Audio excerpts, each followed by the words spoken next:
Namaskar. Welcome to my channel Radio Karishma. I am your host and host Karishma Singhani. Once again, I am feeling honored and privileged here with a beautiful personality and the studios of Radio Karishma, where we will be talking to this personality who does not need any introduction. But this particular episode or this particular interview would be like the memorable one, not just for me, for the entire audience of Radio Karishma. So thank you so much for tuning in. And I am very privileged and honored to introduce Didi Shivani, who doesn't need any introduction. She is the leading voice of peace and harmony in the world, representing Brahmakumaris. And my privilege and my honor here to be able to meet her and to speak to her live here in Dallas, Pilot Point, Tapasya, Dham. Didi, thank you so much for giving us your precious time. Namaskar and welcome to Dallas. Shukriya. Thank you so much. First of all, Didi, it's an honor and privilege, as I said, for me to be able to speak to you live. And I know you have addressed so many audiences all through the world, and your interviews are such inspirational and motivational interview, and whatever words you say is like the beacon of spiritualism. Usually, nowadays I have seen and myself have been in those discussions as well. There is a kind of isolation happening between the religiosity and spirituality. So is it wise to have that kind of bifurcation or differentiation between being religious or being spiritual? What is the meaning of the word religion? In Hindi it means dharam, and dharam means quality, duty. So religion means religion of the soul.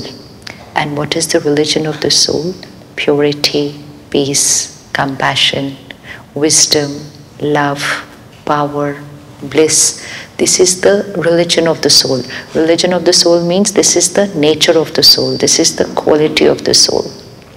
Dharam, that is religion. And this dharam has to come in every karam, which means it has to come into action. It has to come into behavior.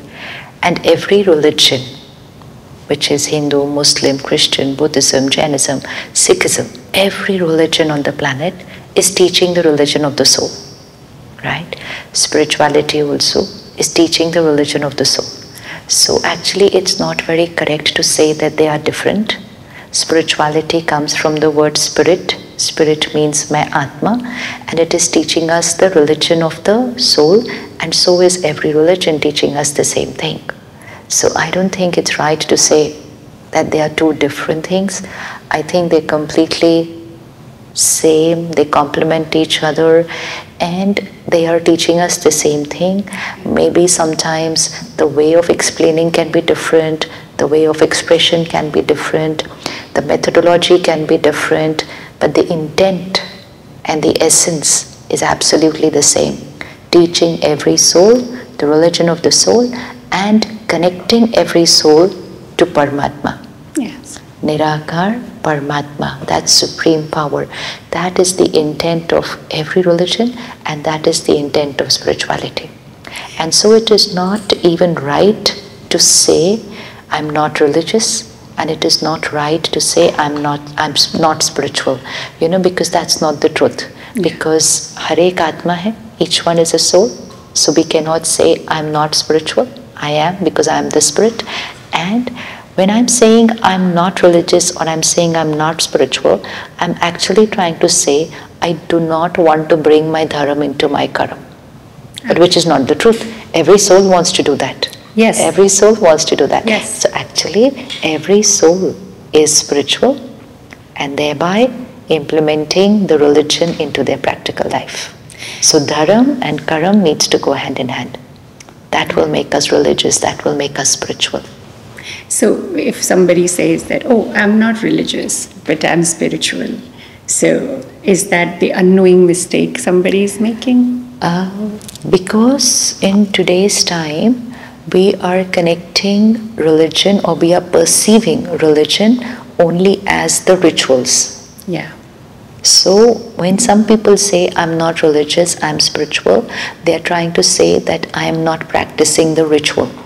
But actually every ritual was also teaching us how to inculcate that purity and that peace and power in the soul.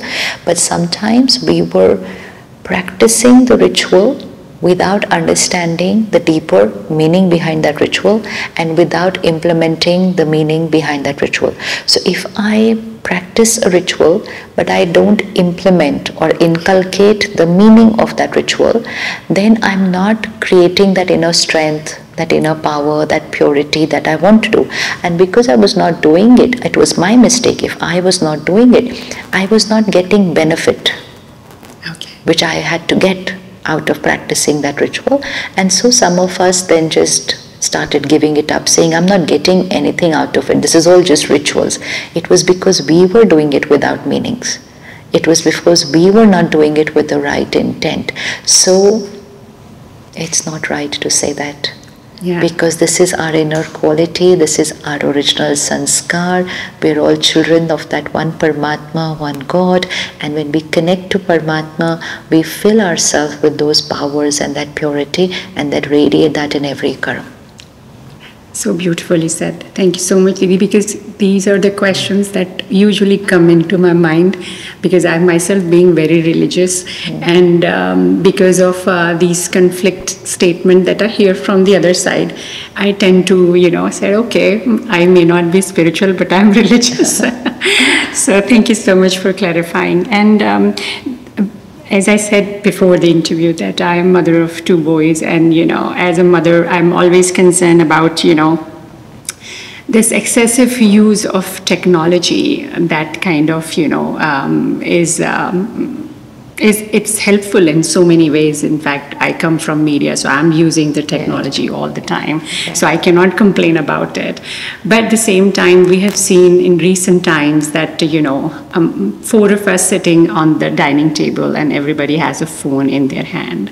Or, in the house, even we are trying to, call our kids, we are using the phone. Can you come down instead of going there? Right. So, what would you like to say to us, to parents, of course, and to the kids at this overuse of technology? How do we balance that in our life? See, technology is an instrument. It's called a sadhan, an instrument. Any instrument can be used in different ways. Let's say, for example, a knife is an instrument, okay? Very important part of the kitchen. Can you imagine a kitchen without a knife? It would become very difficult. Everything would become more time consuming. The knife just makes it so easy. Just chop, chop, chop, and within 10 minutes, all your vegetables, your salad, everything is chopped. It's the knife which is doing it.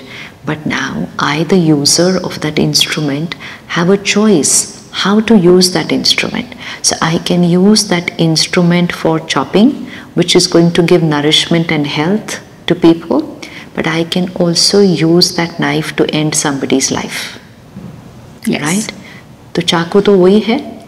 Instrument is the same. It's the knife. But how am I using that knife? That depends on the user, not on the knife. Correct. Right? The knife is what the knife is. How I want to use it is going to depend on me. So it's not the technology which is a problem. Technology has made life extremely easy, extremely simple. So if you see physically, our life has become very simple. Yes. And most of this technology we have seen in our lifetime. Yes. So you and me have grown up with seeing the first television set coming home, the first even landline phone, then the first mobile, then the internet, then the computer, then the laptop, then of course social media, then OTT. We've seen it all in one lifetime. That's true. Right? But with each one of them, we realized that life was becoming simpler. Yes. Communication is simpler. Everything is becoming simpler. And of course, look at all the gadgets which are used at home, at work, in the kitchen. How much our mothers had to do and what we have to do. That's true. It's like completely different, right? So imagine grinding, mixing, everything using the hand. Of course, that it still has its own authentic flavor, but we just have to press one button on the mixer and it's all done. So instrument and technology makes life physically extremely comfortable. Now, if I, the user, don't use it in the right manner, for the right time, in the right way, then physically it's making my life comfortable, but emotionally it started depleting me because I started getting addicted to technology. So there are two words, sadhan and sadhana. Sadhana means your own tapasya. So परमात्मा सिखाते हैं साधन को use करो लेकिन साधना को मत छोड़ देना. राइट? साधन को यूज करो, साधना को मत छोड़ देना. साधन को मालिक बन के यूज करो, साधन के गुलाम मत बन जाना. ठीक है? Which means use technology but don't become addicted to technology. Don't allow yourself to become a slave, which is then so addicted to technology that my sleep cycle is getting affected, my family life is getting affected, my personal life is getting affected. I'm hardly reading, I'm only just stuck to consuming only content from the phone and the internet. So all that has been my choice. So we've done it and हमने देख लिया कि क्या हुआ. Now we've seen the result. Let's take a U-turn. That's the tough part. No, it's easy. If I am driving on a way and I'm driving and I suddenly realize, no, I need to change the road because the direction I'm going is not right. It's not giving me the right result where I was driving. So I just need to change the path. So continue using technology, but see how you are using it. You are sitting with everybody. You could be having a good time with family, but you are using the phone. So pause and tell yourself, this is affecting my relationships. You are creating friends online, but you're disconnecting from friends who are around you or family members around you. Tell yourself, this is going to affect my emotional health. You are comfortable talking to strangers. But you're not comfortable talking to the person sitting next to you. This is a reflection that I am going through something. So my ability to communicate face to face is becoming difficult, but my ability to chat with a stranger is becoming easy. My ability to write is getting affected, but I can type very fast. You know, I don't want to read a book, but I'm fine reading on a screen. So these are simple things which I need to pause and say, read on the screen, but also read a book. Type on the phone, but also write. Because everything is impacting the mind, the brain and the body, and of course the relationships. So it's just time to pause and just say, okay, I will change the way I will use. Use the technology but go to sleep on time. Use the technology but don't use while you are eating your food. Simple. So food was supposed to be mindful eating practice, in silence, connecting to Paramatma, creating higher vibrations, but we are hardly eating. Because we are putting something into the stomach, but we are connected to again TV or internet or the phone. So who is eating? So that is not mindful eating, it's mindless eating. It's affecting the body, obesity, it's affecting the system, how it works here, and everything that I'm consuming from there is also becoming vibrations of the food that I'm eating. So technology is perfect, and thank you to technology for making life so beautiful, and now the rest of it we have to take care. So that was my second question that you already answered. I was just about to say that, you know, all these phones and laptops and iPads, they were used as communication tools, as connecting people to people. Instead, we have lost connection, one-on-one connection with each other, with near and dear ones even, because of that. And because of this social media, you know, as you rightfully said, that we are able to chat with a stranger, you know, but we are not able to, you know, converse with the person sitting next to us.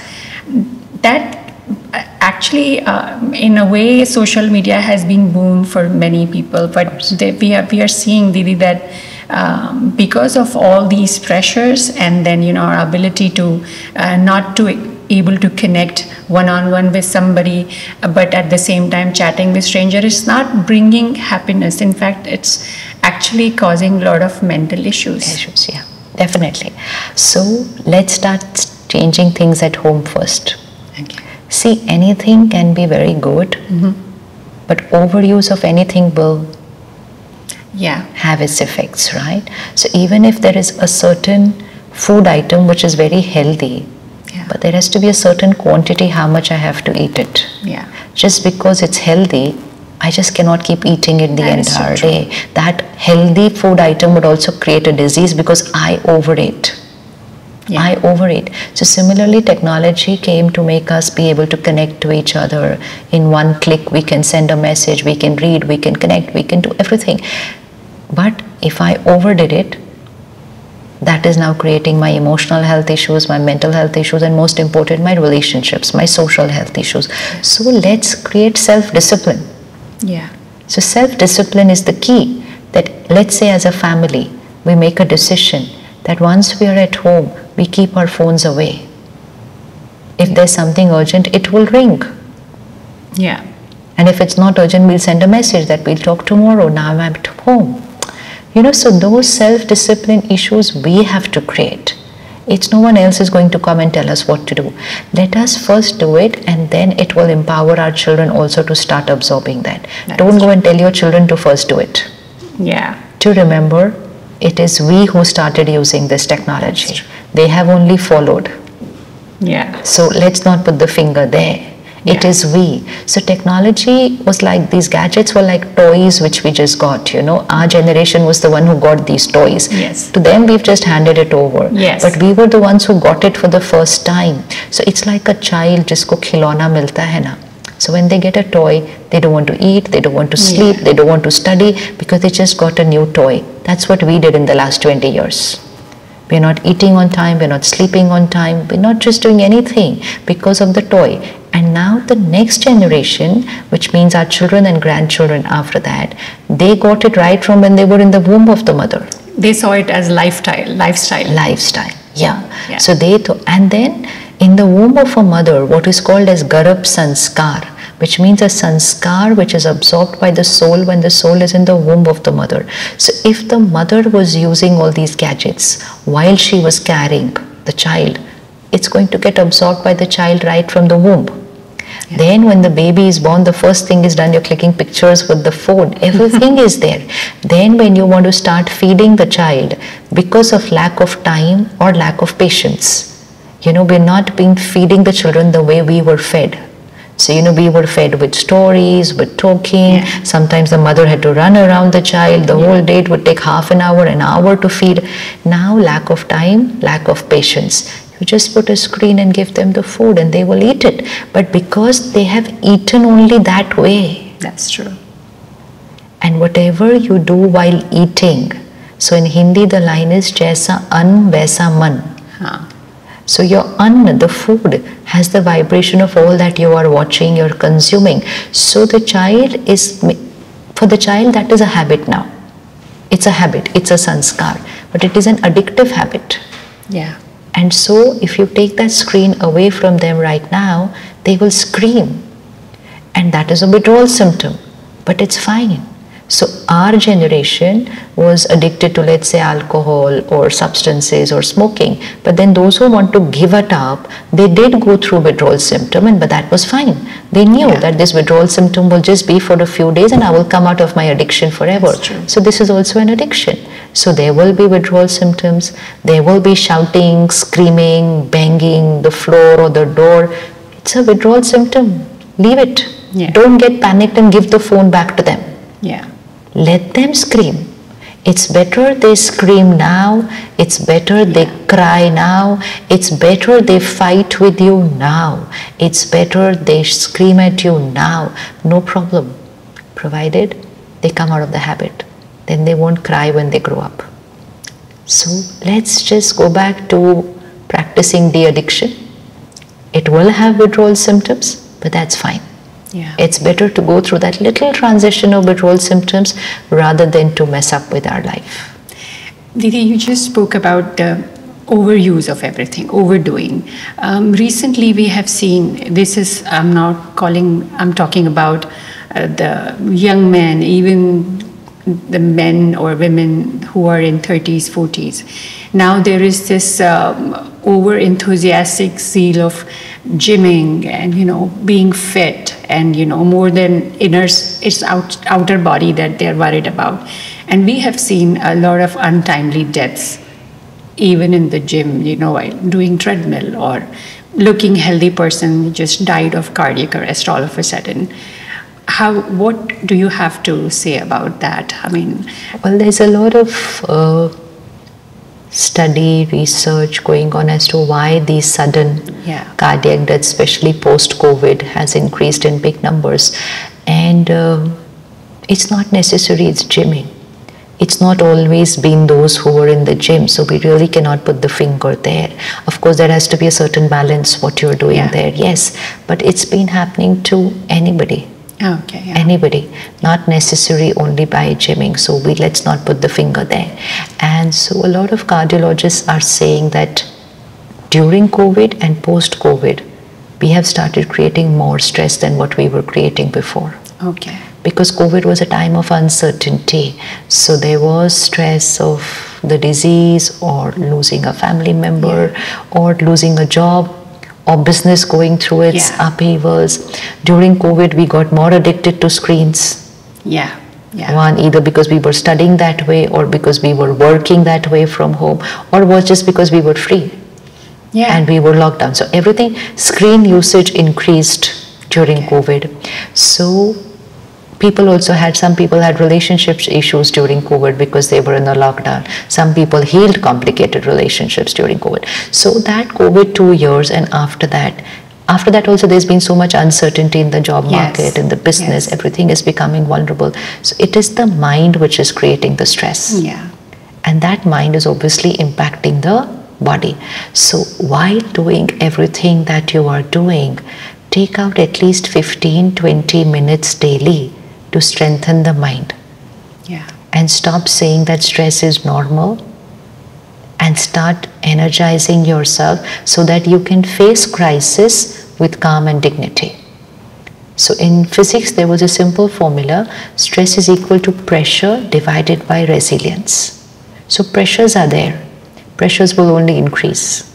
Pressures will only increase, but stress is not equal to pressure. It's pressure divided by resilience. Resilience means my inner power to cope with that pressure. Meri antrik shakti, that inner power. So why not build up that inner power? The pressure is not in my control, the numerator. It's anything that's going to happen in the world can become my numerator, but inner power. Even children, exam, they are not the first children who are giving an exam. I think probably we gave tougher exams than them. True. It was a tougher exam system that time than what it is today. But resilience has dropped. So that same exam, but they are creating anxiety, they're creating panic attacks, they are having to take medicine a day before the exam. Some people don't want to suddenly go for the exam in the morning, they're just going blank. And some people actually contemplating giving up life just because of an exam. So that just shows that the exam has not changed. The exam is what the exam was, and with all this technology, it should be easier to give the exam compared to what we never had all this technology. But resilience has dipped.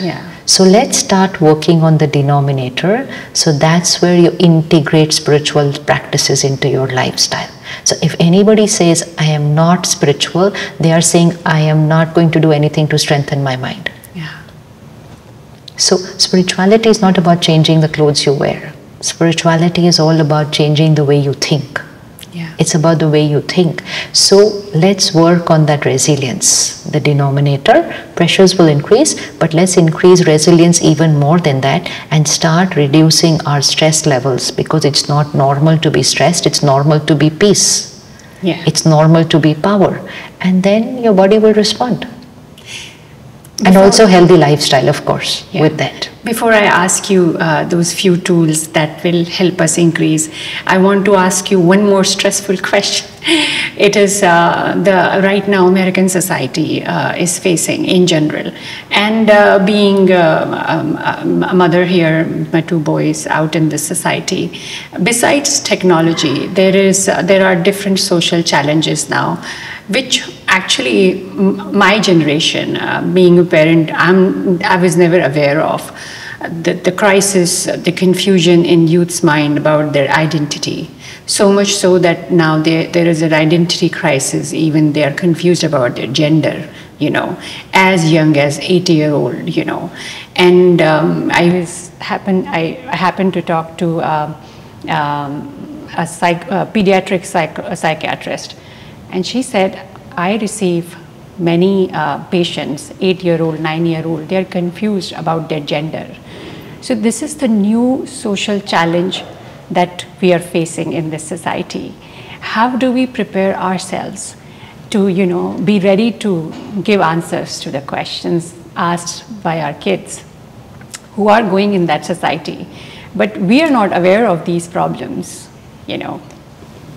Spirituality first teaches us our identity, because actually the body is not our identity. It is not. A body is the costume that I wear, right? So male, female is the gender of the costume we wear. So we always say this is my body. We never say I the body. So I will say my hand is paining, my head is hurting. Today my entire body is hurting. We never say I the body is hurting. We say my body is hurting. So the body is like a costume. But who am I who is saying my head is paining?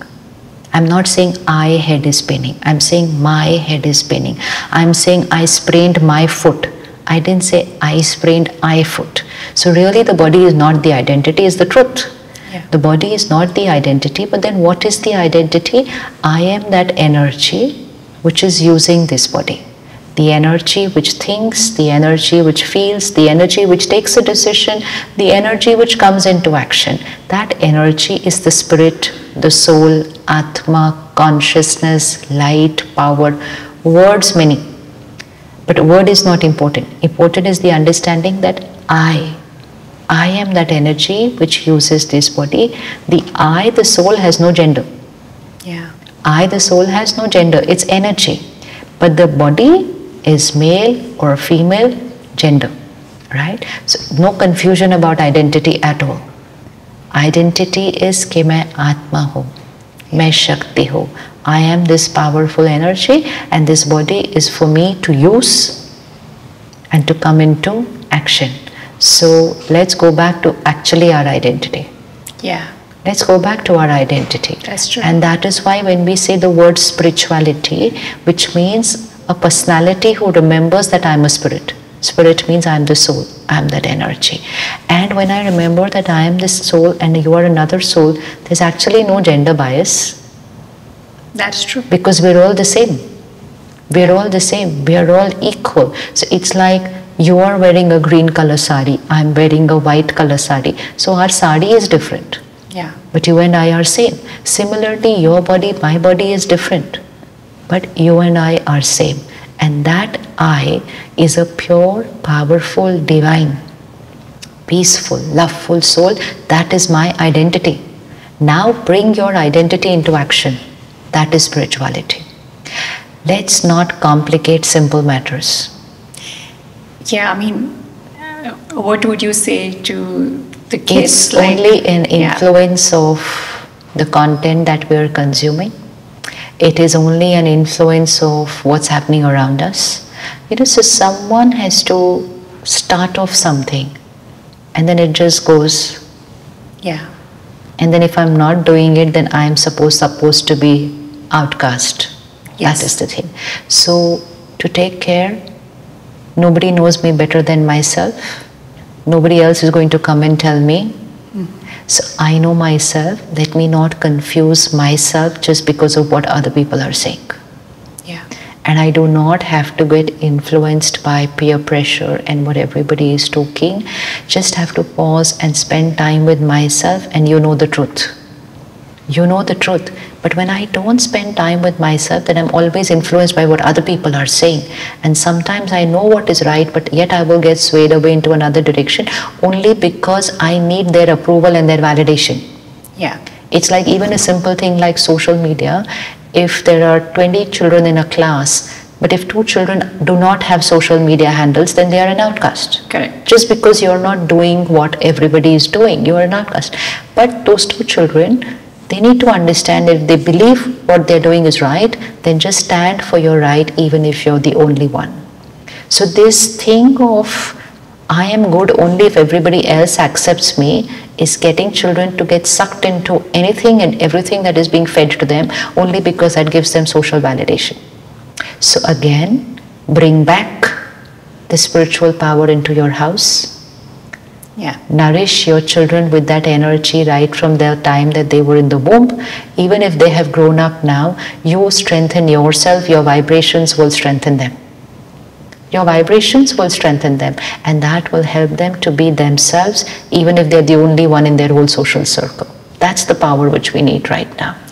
So finally, Didi, I would like to, advise us or guide us a few simple tools that we can, bring into our practice on day-to-day life to bring that balance and all the spirituality or the inner peace that we are talking about. Yeah. So first and foremost, time with yourself is called meditation. Not with people, not with gadget, just strengthening yourself. So like you said, we go to the gym to strengthen the body, we meditate to strengthen ourselves, because to the gym also the body will get strengthened, but meditation is strengthening the I, the soul. So we begin our morning with meditation, at least 10, 15 minutes, 20 minutes, then of course an hour, whoever wants to do more.